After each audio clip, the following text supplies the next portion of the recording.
నమస్తే అన్న, అందరికీ నమస్కారం.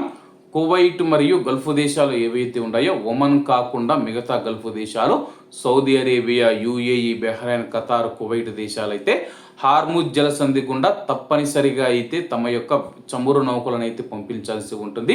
ఒమన్ అయితే హార్ముజ్ జలసంధి బయట ఉంది కాబట్టి ఎటువంటి ఇబ్బంది లేకుండా చమురు వ్యాపారం అయితే చేసుకుంటూ ఉంది. అలాగే ఇప్పుడు ఇరాన్, ఒమన్ కలిసి అలాగే ఆ యొక్క హార్ముజ్ జలసంధి వద్ద టోల్ ఫీజులు విధించాలని చెప్పి ఆలోచిస్తూ ఉన్నాయన్నమాట.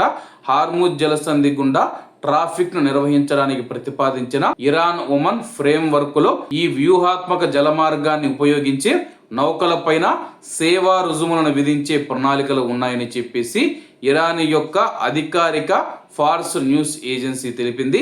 ఇరాన్ విదేశాంగ మంత్రిత్వ శాఖ ఈ యొక్క వివరాలు తెలిపినట్లయితే ఆ యొక్క న్యూస్ ఏజెన్సీ తెలిపింది. నివేదించబడిన ప్రతిపాదన ప్రకారం హార్ముజ్ జలసంధి గుండా ప్రయాణించే ఓడలు బీమా, ఇంధన సరఫరా, పర్యావరణ పరిరక్షణ మరియు ఇతర సహాయక సేవలతో సహా సముద్ర సేవల కోసం రుజుము చెల్లించాల్సి ఉంటుంది.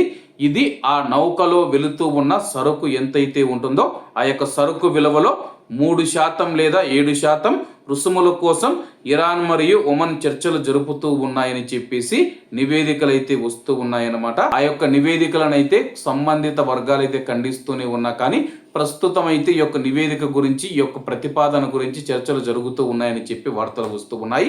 ఈ రుజుములు అందించే మరియు ఇతర అంశాలపైన ఇరు దేశాలు నిర్ణయం తీసుకుంటాయి. అలాగే ప్రస్తుతం దీనిని కువైట్ మరియు గల్ఫ్ దేశాలు అయితే అంగీకరించవన్నమాట. ఎందుకంటే 3 నుంచి 7% వేసుకున్నా సరే కానీ కోట్ల రూపాయలు చెల్లించాల్సి వస్తుంది. దీంతో కువైట్ మరియు గల్ఫ్ దేశాల ప్రపంచ మార్కెట్ పైన ప్రభావం పడే అవకాశం ఉంది. అలాగే ఒమన్ వచ్చేసి గల్ఫ్ కోఆపరేషన్ కౌన్సిల్లో జీసీసీ దేశాలలో ఉంది కాబట్టి దీనికి ఒప్పుకోకపోవచ్చు అన్నమాట.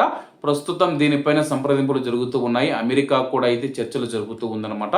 మరి ఏం జరుగుతుందో వేచి చూడాల్సి ఉంది. ఒకవేళ ఒమన్ అలాగే ఇరాన్ వచ్చేసి టోల్ విధిస్తే కానీ కువైట్ మరియు గల్ఫ్ దేశాలకు చాలా కష్టం అన్నమాట.